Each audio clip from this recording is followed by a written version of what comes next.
faço parte da Manguezal, a comunidade startup aqui em Recife, que herda esse noroeste, eu acredito, do movimento do Mangue Beat. Também faz parte das reverberações que a gente está falando. Todo evento que a gente faz toca Chico Sainz, que é algo que eu tô mudando, né? Justamente porque está sendo falado aqui, acho que Mangue Beat é muito além de Chico Sainz, é muito além de Mangue Beat. Estou aqui justamente para entender melhor essa história, está sendo muito massa. E eu queria fazer uma pergunta para Fred. Eu acho que sempre que a gente se propõe a fazer algo novo, algo disruptivo, muita gente fala merda, tipo, a gente enquanto ser humano, essa condição limitada, poxa, quem sou eu no mundo, né?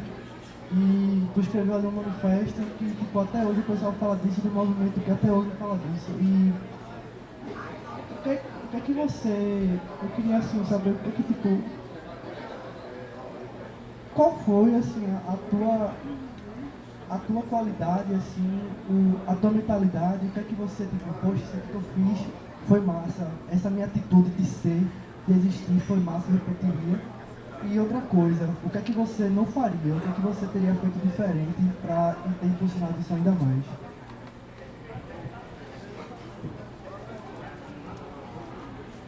Alô, obrigado aí pela pergunta, que é bem complexa, né? Mas assim,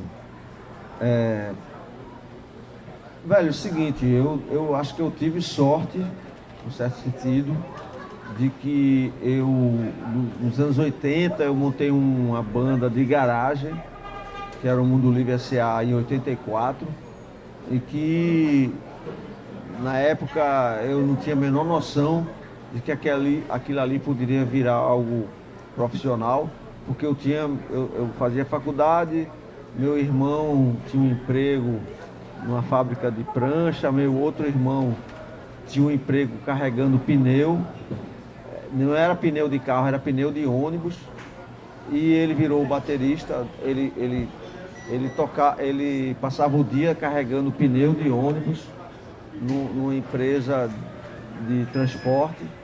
Ele carregava um caminhão cheio de pneu durante a tarde e de noite ensaiava com o Mundo Livre, que era chefe Tony, o baterista.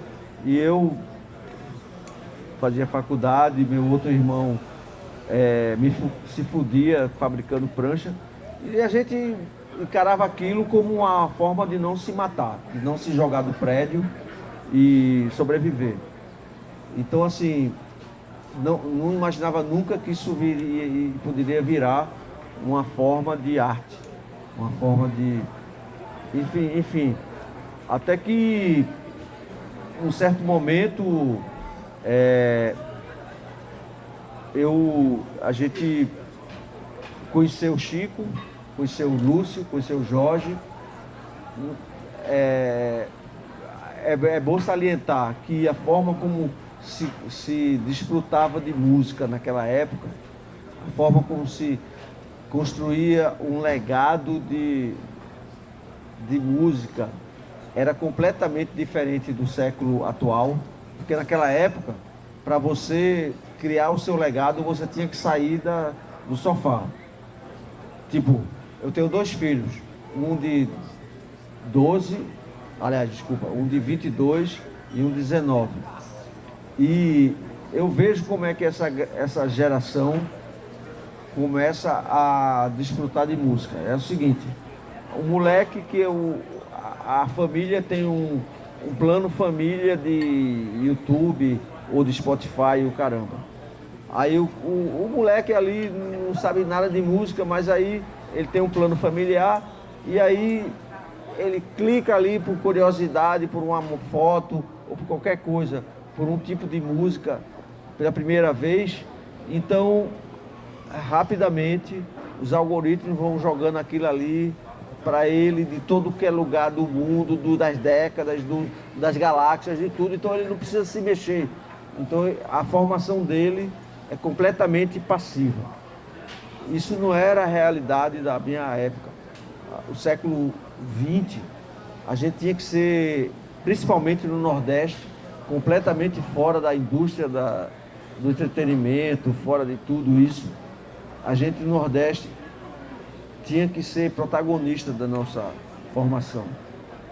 Então, Ah, eu ouvi dizer que tem um cara ensaiando uma troço diferente ali em Olinda. Eu vou pegar um ônibus, 2 ônibus, Rio Doce Piedade e vou lá. Aí quem é você? Não, eu sou um cara que eu quero conhecer seu som. Beleza, massa, me abraça. Era assim, cara. Porque não existia um troço chamado algoritmo. Não existia isso. Então, principalmente no Nordeste. Principalmente no Nordeste. Porque quando a gente gravou, a gente lançou o primeiro disco, Samba Esquema Nós, e a Banguela mandou para o crítico mais temido da Folha de São Paulo, que chamava Luiz Antônio Giron.